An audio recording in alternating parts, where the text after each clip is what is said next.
నేను కేరింగ్ గా లేను సార్. ఎలా ఉంటాను sir? I have the same age kid. చూడు, అల్లు అర్జున్ దగ్గరికి వెళ్ళి అతనికి చెప్పాను చెవులో, ఏంటి సార్ అది? దయచేసి మీరు ఇళ్ళకెళ్ళి ఖాళీ చేయండి అంటే, నేను సినిమా చూసినాకనే వెళ్తానని చెప్పారు. దీనికి మీరు ఏమంటారు సార్? నేను కేరింగ్ గా లేను సార్. ఎలా ఉంటాను sir? I have the same age kid. నీలో బేసిక్ సెన్స్ ఉంటుందనుకున్న ప్రతిసారి నువ్వు నన్ను డిసప్పాయింట్ చేస్తూనే ఉన్నావు. ఇక్కడ ఒక లేడీ చనిపోయారు, ఒక చిన్న పిల్లవాడు చాలా సివియర్ గా ఇంజూర్డ్ అయ్యారు. నికృష్టుడా, దరిద్రుడా, అమ్మవారితో పుట్టినోడా, పాపంరా, నీకు ఆ చదివే లేదురా.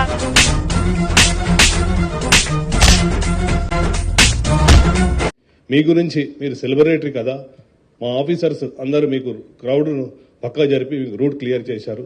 పోనీ అవన్నీ అబద్ధాలని సరదాకి రాశానని ఇంకో ఉత్తరం రాయనా? ఈసారి పూర్తిగా యాదవనైపోతాను. విన్నా, అంతా విన్నా.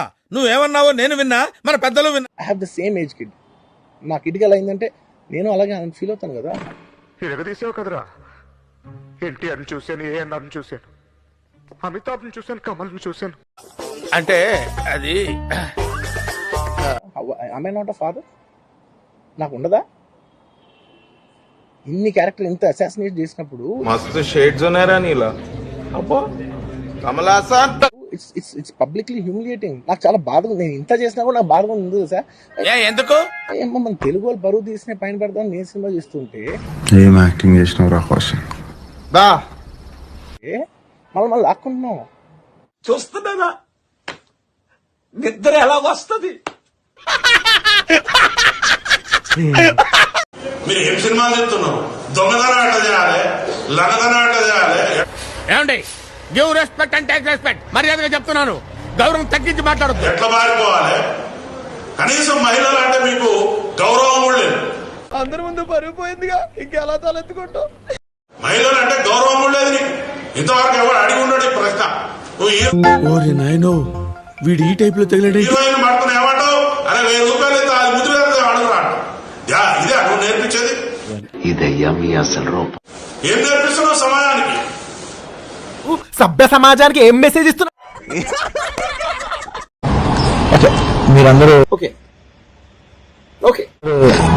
తినాలనుకున్నారో చెప్తాను. ఏంటి మమ్మీ ఎవడీడు అవన్నీ ఇంకెందుకు మళ్ళా డబ్బులతో ఇచ్చాం అది ఇది అనిపించుకుంటాను. అండ్ ఎవరికైనా చూపించండి రా, వదిలేయకండి రా బాబు అని అలాగా కూర్చోబెట్టి చెప్పండి రా. మా ఇంటి బయట జరిగింది అంతా చూశారు మాట్లాడేది మీరు. కానీ ప్రస్తుతం మేము సంయమనం పాటించాల్సిన సమయం. మూర్తి గారు, ఇలాంటప్పుడే గుండె రాయి చేసుకో. మేము దేనికి రియాక్ట్ అవ్వకూడదు ప్రస్తుతం అవి చూసి. బట్ పోలీసులు వచ్చారు, వారిని తీసుకెళ్లారు. కంట్రోల్ ఎవరు చాలు, వాడి పాపాను వాడే పో. వాడు చేసిన పాపాలకి నేను పోయేటట్టున్నాను సార్. నిజమే. ఇవన్నీ ఇక్కడికి ఎవరైనా గొడవ చేయడానికి వస్తే పోలీసులు తీసుకువెళ్ళిపోవడం రెడీగానే ఉన్నారు. వీడికి ఇంకా తగ్గల. మందితో మాటలు పట్టడానికి సిగ్గాలేదు మీకు? కనుక ఇటువంటి ఎవరు ఎంకరేజ్ చేయకూడదు. చెప్పేటివన్నీ శ్రీరంగ నీతులు, చేసేటివన్నీ దొమ్మల గుడిసెలు. అయినా నేను చెప్పేది ఏంటంటే, చెప్పు, ఏదో ఒక్కటి చెప్పు. మేము ఇప్పుడు దాని మీద రియాక్ట్ అవడం గానీ, ఈ మీడియా మీరు వచ్చారు కదా అని ఏదో మాట్లాడడం గానీ జరగదు. చెప్తానా, నీ వల్ల కదా నా జీవితం సంకనాకిపోయింది. రానా నేనేనా?